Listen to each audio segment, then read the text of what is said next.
Okay, so welcome to today's video. This is pretty unscripted, this is the 100 subscriber special, so thank you for the 100 subscribers, everybody on YouTube.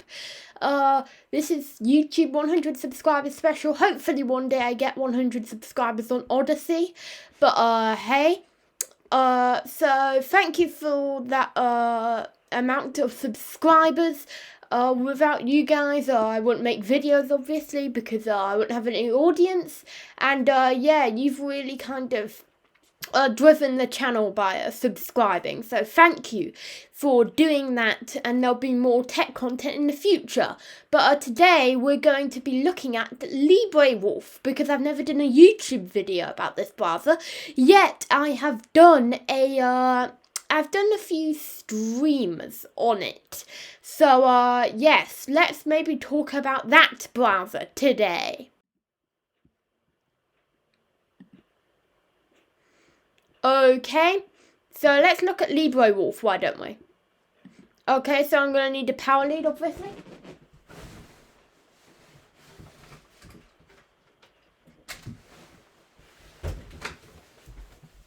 So clearly, even though we've come all this far, we still need a power lead, obviously. So let's actually look at LibreWolf, why don't we? So there's add-ons and themes. So if you don't know, LibreWolf is like Firefox, basically. But it's more private, and it's got all these themes. You can use any theme.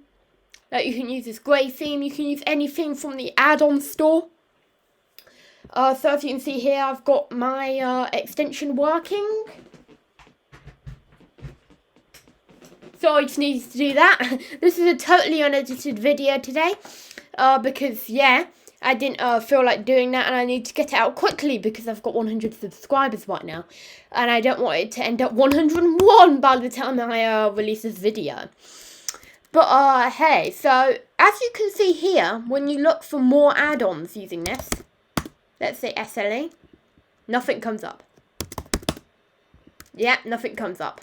So, as you can see here, by default, because it's Mozilla, and this is not a Mozilla browser, and it doesn't want to communicate with Mozilla, because this is an ultra-private browser. Yeah, I forgot to mention, even though I've got all these extensions, there's one that's built in by default. uBlock Origin. So, yeah. But, as you can see here, you can add extensions from the Firefox add-on store. Maybe we get the Yahoo extension. Why not? Let's make the private browser less private today.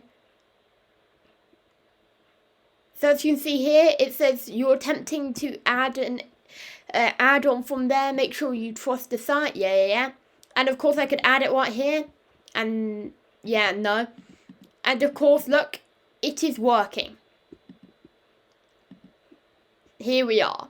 So, of course, all the extensions work, to my knowledge, because it's based on Firefox. It should be able to handle all the extensions, and it looks very similar to Firefox. A few gripes I have with this browser. Can't update it easily. You need to go straight to the GitLab repository and update it manually on macOS, at least. I'm not exactly sure whether you can get auto update on Linux or Windows, because I don't use those platforms. But I think you can on Linux, maybe. I'm not sure. The main development of this browser is on Linux, but you can use it on Mac. Recently, they released the Mac build and the PC build, so you can get all of those platforms working. And by default, it deletes all cookies when it's closed. So yeah, and it enables HTTPS only mode on your whole entire browser, which is cool. DuckDuckGo's default. There's no of the spy search engines like Bing or Google. It's all just the privacy focused, mainly open source, like Sherex is open source. Just private search engines like DuckDuckGo, Sherex, Start Page. Not so privacy respecting, but it's still an option. Because Start Page is owned by a tracking company. and that's the same reason why WaterFox isn't very good. Yeah, but Quant is also cool. Yahoo, that's there just because I used that extension, but of course it won't be there by default, and it's a bit spooky Yahoo, so yeah. Of course you can do all these things. Pocket has been fully removed. Everybody hates Pocket in my opinion. It recommended by provider is all it says, because Pocket is no longer a thing in this browser. They totally stripped it out. They went like and took it out of the Firefox core. They went like straight in. So yeah, let's restore defaults. But I believe WebRTC is not enabled by default, so that's a good privacy benefit. Let's check whether it's working with WebRTC.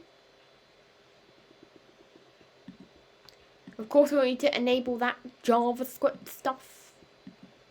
Okay. Yeah, let's go and trust all these. So, yeah. So, WebRTC shouldn't work in this browser by default. I'm not going to load the troubleshooter because that's taking forever. So, yeah. There are a few kinks as well. It's going to be hard to cover some of these in video because I forget all of them. But, yeah. Oh yeah, this bookmark bar isn't here by default. I only set that there. But, yeah. So, as you might be able to tell by this is a very standard kind of Firefox experience. Although, if I was the developers, I might actually add in LibreJS to maybe to the browser by default, because it's LibreWolf, you know, embracing that FOSS idea. Yeah, so that would be nice. But overall, this is a pretty cool browser. I see quite a lot of benefits to using it. And overall, this gets a Sandro Linux approval. So does .browser, which is another web browser. It is more kind of focused on being kind of, what do you call it again? Focused on being more kind of user-friendly. And more kind of, yeah, more user-friendly, more user-friendly, basically. It slightly trades off privacy compared to LibreWolf, but I don't really care when it comes to that as much. Although I am a pretty big privacy freak, but hey. There we are. Yeah, so this is great if you want optimum privacy and you're not using Tor, which you might want to do if you're doing some really private activities. But this is good for everyday browsing. So yeah. And you won't get stopped by all those annoying things saying you've got to do captures like with Tor. So that's cool. And .browser is another great option. I like .browser. It's great. In fact, I use it all the time. It's right on my dock. I use this more than LibreWolf because it's just great. .browser, really. I would call that my favourite browser, really, currently. I would definitely Sandro Linux approves that. So yeah, so these are great improvements on Firefox. .browser is also based on Firefox, if you didn't know. So these are just great Firefox alternatives, in my opinion. More private Firefox alternatives, beautiful Firefox alternatives, ones that work very well, ones that don't have the annoying crap, because this is just de-bloated Firefox, really. And you can use my theme even, it works. And yeah, I think that's my conclusion from this video, that it's a great kind of thing, LibreWolf, and yeah, I really think the project should continue. There is one kink that I need to kind of mention, one kind of bad thing about this, LibreWolf, oh yeah. So basically, this browser is not signed by default on macOS, meaning I don't think it can run on M1. Tell me if that's wrong, but I believe the Intel version you need to go for a few kind of extra hoops to get it working. So that's not optimal, but hey, I think I'm going to end the video here now. So that's the conclusion, I think. Great browser. Thank you for 100 subscribers as always, and a goodbye.